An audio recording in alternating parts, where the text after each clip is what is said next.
Okay, let's unpack this. Today, we're embarking on a pretty crucial deep dive, actually. We're looking into something that dictates, well, almost everything about our adult lives, Yeah. the underlying structure of our daily routines. Hmm. And we're specifically zooming in on those really formative high school years. Right.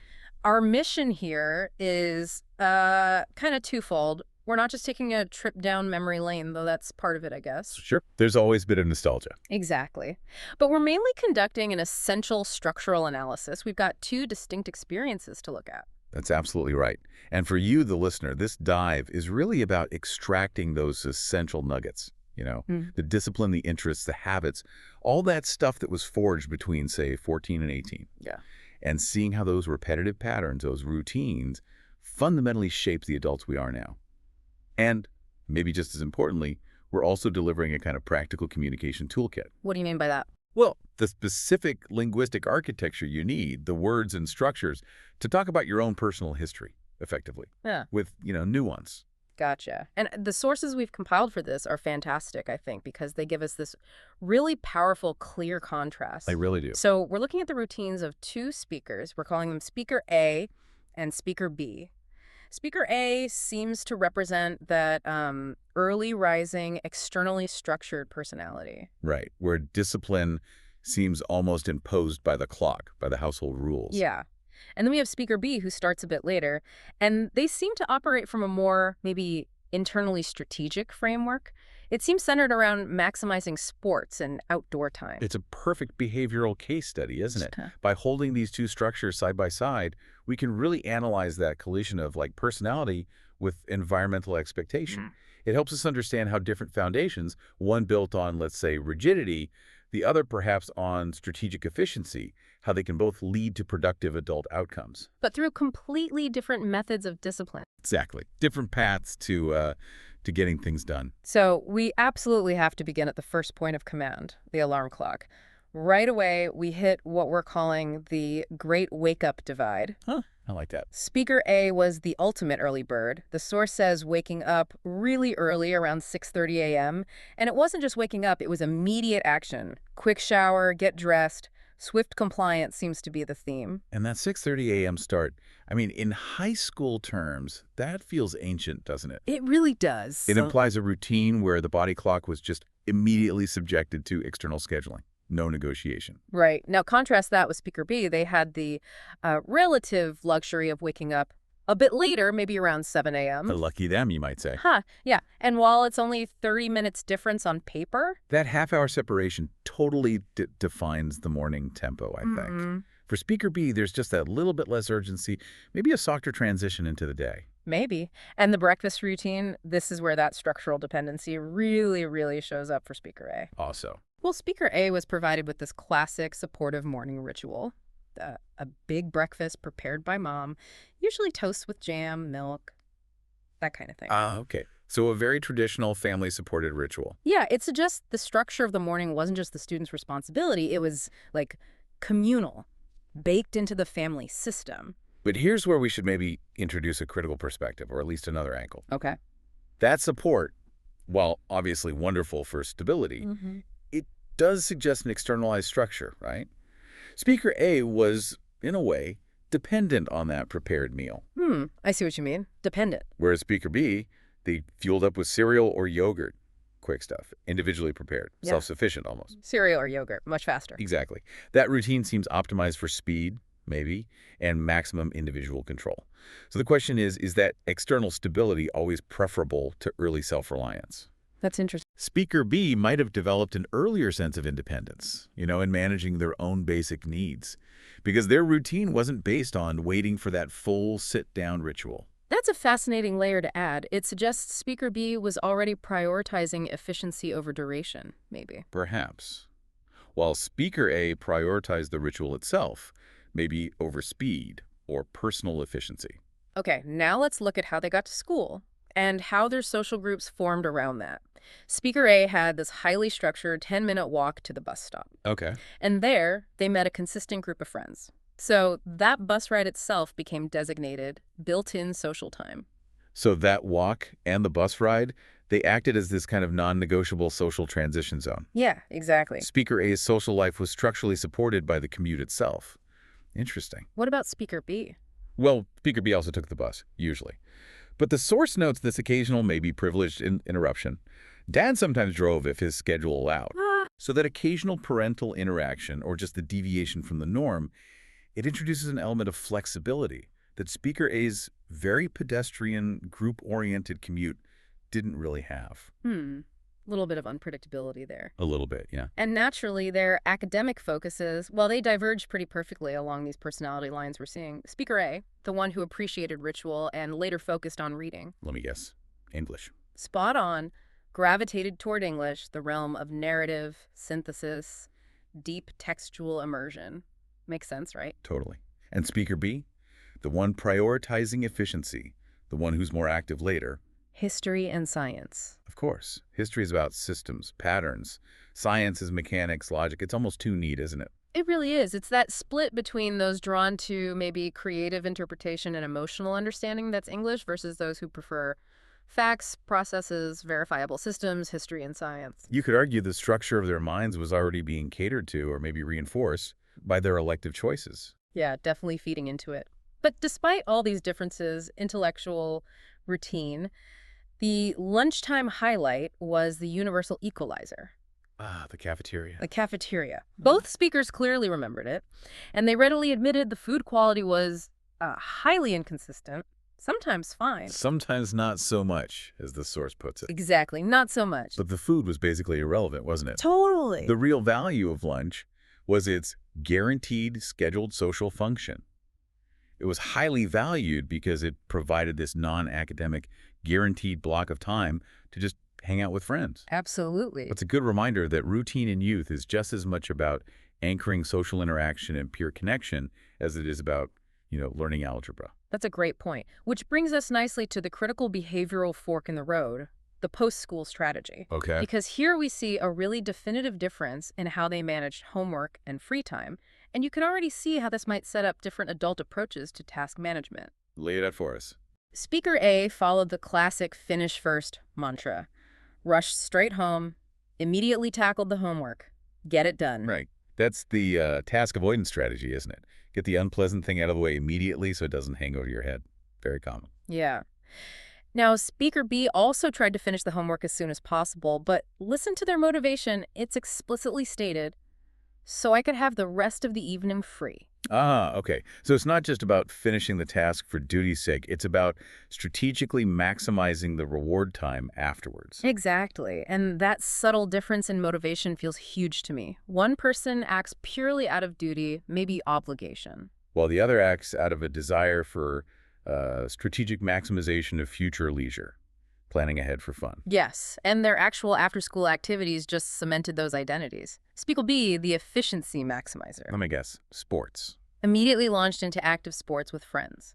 Football or basketball. Physical release seemed essential to their decompression. Right. Burning off that energy. Makes sense.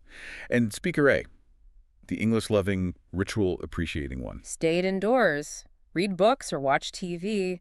The source introduces the indoor kid concept here. Okay.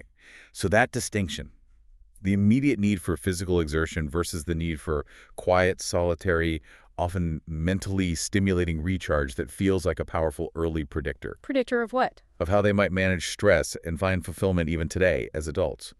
One sought external stimuli and physical release. The other sought quiet absorption and internal stimulation. It's a fundamental difference in coping, perhaps. Okay, so transitioning into the evening now. Despite those highly divergent afternoon sports versus books, we actually return to a really unifying structure. And what's that? The family dinner.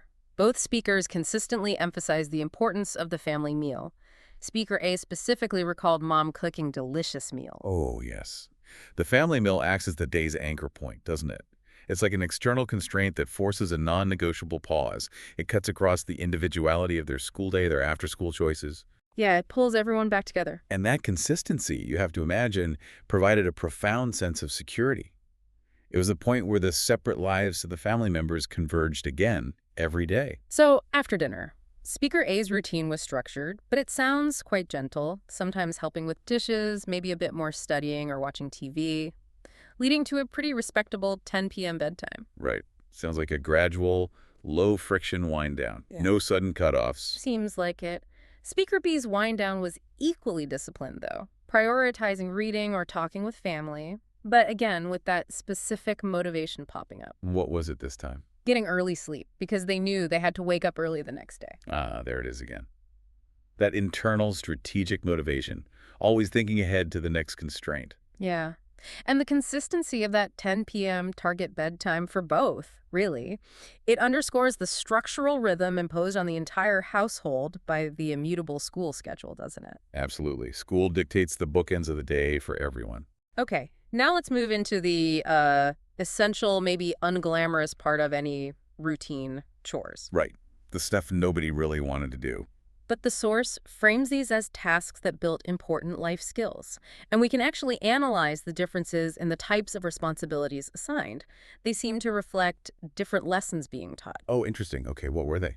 Speaker A's responsibilities were quite logistical, focused on collective household function, taking out the trash, helping with dishes, tidying their own room. Okay, so tasks critical for the smooth flow of the house. Keeping the systems working correctly.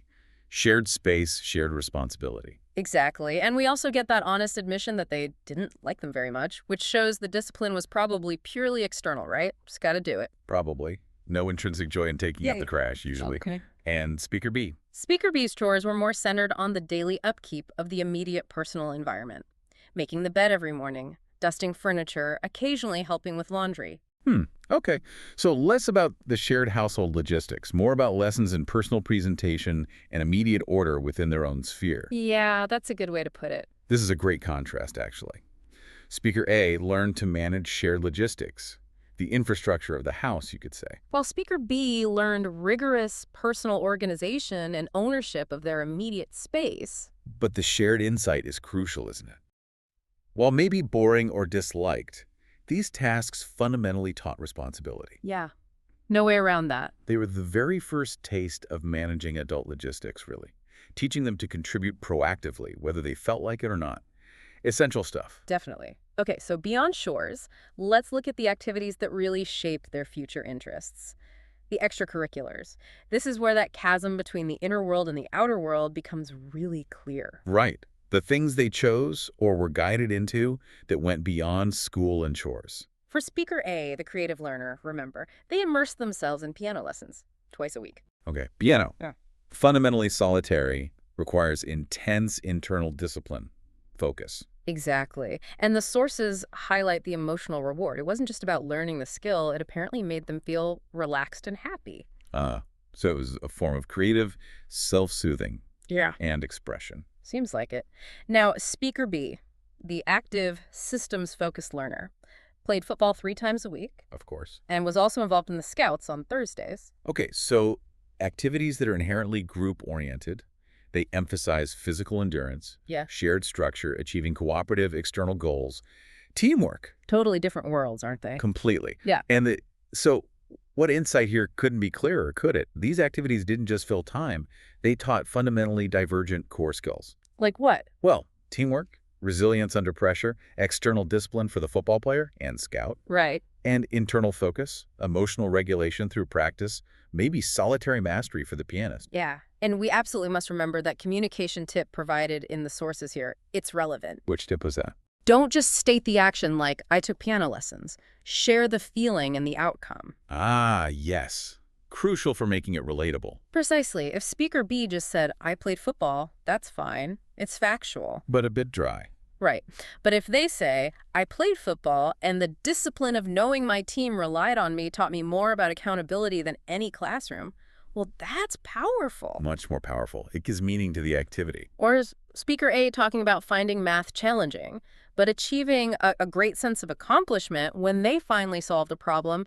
That emotional context is what transforms a simple routine detail into an insight about personal discovery, about perseverance. Connecting the emotion to the action, it elevates the entire narrative, doesn't it? It tells the listener not just what happened, but maybe who they were becoming because of it. Okay, so if the weekday was this rigid march, governed by that 6:03 or 7 a.m. alarm, the weekend, well, it sounds like a celebration of deliberate contrast. A release valve. Totally. Both speakers universally cherish the ability to sleep in later, which just underscores that the weekday rigidity built up a genuine physical need for relaxation and recovery.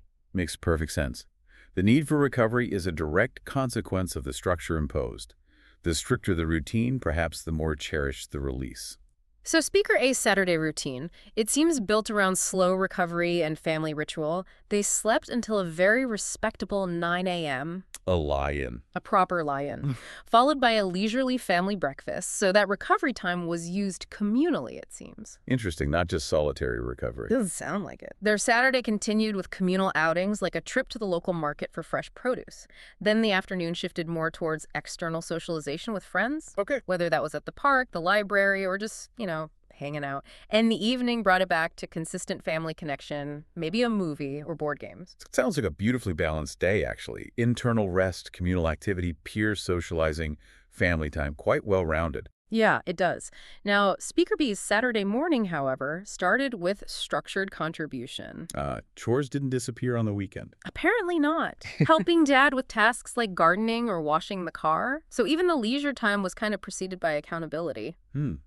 Duty first, even on Saturday. Seems that way. Then the afternoon was heavily weighted towards structured physical activity. Again, Football in the park. Basketball. exactly. Football in the park or basketball at the schoolyard. And their evening ritual often remained sports-focused, either watching games on TV or maybe having a family barbecue. Still quite active, or at least activity adjacent. Yeah, the theme continues strongly. So the indoor versus outdoor kid redux, that contrast we saw after school, it's maybe clearest here in how they chose to consume their free time on Saturday. How so? Speaker A's leisure was quiet and introspective. The source says, reading a lot, drawing pictures, or playing board games. Okay, so actively recharging their mental batteries through creative or abstract engagement. Very internal. Right. Whereas Speaker B maximized external engagement, playing football, riding bikes, even building forts in the woods is mentioned. Forts. Classic. So their weekend was an energetic extension of their active weekday afternoons, really, using the freedom to explore and engage physically. Yeah. One sought to fill the cup through quiet contemplation or creativity. And the other sought to drain the excess energy through action and exploration. Fascinating. Then we shift to Sunday, which for both actually sounded quieter, more dedicated to reflection and preparation, maybe signaling a ramping down before the Monday structural onslaught. The calm before the storm. Kind of. Speaker A's Sunday was anchored by spirituality and deep family connection, church in the morning, Okay. followed by a major family event, a big family lunch, often at the grandparents' house. The big Sunday lunch, a very common tradition. Yeah. And the afternoon was generally for relaxation or reading, so it's about emotional and spiritual recharging through tradition and quiet time. Got it. And Speaker B is Sunday. Still active. A bit different. It was reflective, but seemed more oriented toward exploration and, crucially, mental readiness for the week. How do you mean? Well, activities included things like walking in the countryside or visiting a museum, so still some exploration. But critically, they spent significant time preparing for the upcoming school week. Like organizing notes Yeah. of books, that kind of thing. Exactly that. Getting everything lined up for Monday. You know, that organization step, it reflects the exact same strategic, efficiency-focused goal we saw on their weekday afternoons, doesn't it? It really does. Finish the mental preparation, handle the logistics early so the week starts smoothly, minimum friction on Monday morning. Yeah. And that contrasts pretty sharply with Speaker A's reliance on reading or just general relaxation for their Sunday afternoon mental preparation. So the synthesis here seems pretty undeniable, right? Yeah. Despite the differences in specific activities, the weekend consistently fulfilled maybe 3 key roles for both of them. Okay, what are they? Family connection was huge for both. Essential recovery from the weekday grind was vital. And maybe subtly or overtly, a structured transition back into the rigidity of the coming week. Yeah, that makes a lot of sense. The weekend wasn't just random downtime. It had its own purpose within the larger structure. So we've spent all this time analyzing the structure of their past lives, the routines, the habits. Now we need to kind of bridge that analysis into the structure of language itself. Right, because if you, the listener, are going to articulate these complex memories, The shift from piano lessons to a corporate job or from playing football to running marathons, Mm. you need command over the linguistic tools, the tools that manage contrast and change over time. Exactly. It's about telling your own story effectively. And this is where we move beyond just simple grammar rules, I think, and focus more on narrative strategy. Mm. When you're discussing past routines, past habits, you absolutely need to master two key things: the past simple tense and that crucial phrase, used to. Okay, let's break those down. Past simple first. Right. Past simple handles specific, completed actions in the past. Dead simple. I ate breakfast. She studied history. We went to the park. Done. Finished. Straightforward enough, but But yeah, the past simple can become really repetitive, maybe even a bit dull when you're describing long, extended periods of routine, doing the same thing over and over. right. Like, I walked to the bus stop, I met my friends, I got on the bus. It's just a list. Exactly.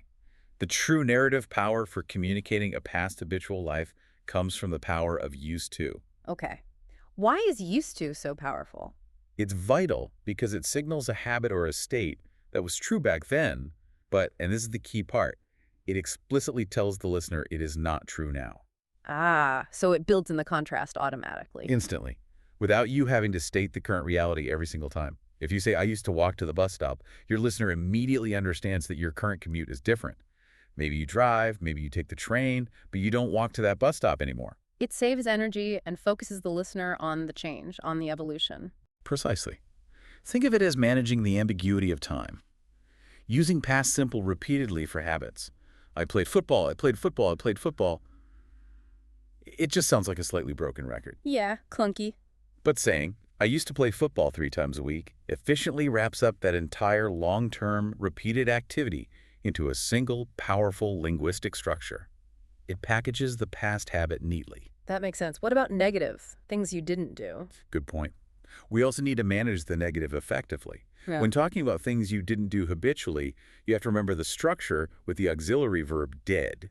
You say, I didn't used to like vegetables when I was a kid. Note, used to, not used to, in the negative. All right, the disappears. Exactly. Or, he didn't used to go to bed early on weekends. Mastering this negative form allows you to define your past self by your omissions and dislikes too, not just your actions. It adds dimension, depth to your story. Okay, so mastering past simple and used to gives you the basic grammatical structure for talking about past routines and changes. It gives you the framework. But once the grammar is secured as a tool for structure, the next stage is making the story. Making it engaging. Right. Elevating it from just a list of tasks or habits into a meaningful anecdote. How do we do that? This requires enhancing the narrative with depth, detail, and emotion. Okay, detail first. That means focusing on descriptive language. Using strong adjectives and adverbs isn't just about making it sound fancy, it's about bringing the memory to life for the listener, transporting them there. So instead of the bland, I ate breakfast. You communicate the richness of the memory. I ate a delicious bowl of oatmeal with fresh fruit, or I quickly ate some cereal. That specific detail aids the listener's imagination, their memory, and it makes the experience feel concrete, even if the activity itself was common. Right, paint a picture. Yeah. And the other element, emotion. Yes, and this is the one that's so often overlooked, I find. We tend to narrate past actions almost impersonally, like we're reporting facts. I did this, then I did that. Exactly. Yeah. But why did you do what you did? How did it actually make you feel? This is where the story gets its punch, its humanity. So sharing feelings provides the psychological underpinning for your actions. Precisely. Instead of just stating, I read books, which is flat, say something like, I loved reading books because honestly I found high school incredibly challenging socially, and the books made me feel relaxed and happy. Ah, okay. That transforms a simple routine point into a profound insight about coping mechanisms, personal motivation, what the activity meant to you. Exactly. It connects the what with the why and the how it felt. Okay, got it. Grammar, description, emotion, anything else for our toolkit? Yes. One final crucial element for any narrative focused on routine. Clarity is king. Meaning? Meaning, if your story jumps around chronologically or it's vague about when things happened, the listener will get lost trying to map out your day or your week. We need to employ clear time markers. Like signposts in the story. Exactly. They're your navigational beacons. Use specific time expressions, like on Saturday mornings, in the afternoon, on Sunday evenings. Very concrete. Okay. And also integrate frequency expressions, but always make sure they clearly reference the past context. So not just every day, but every day back then. Not once a week, but once a week when I was younger. Words like usually, often, sometimes. Adapting them for the past. Yes.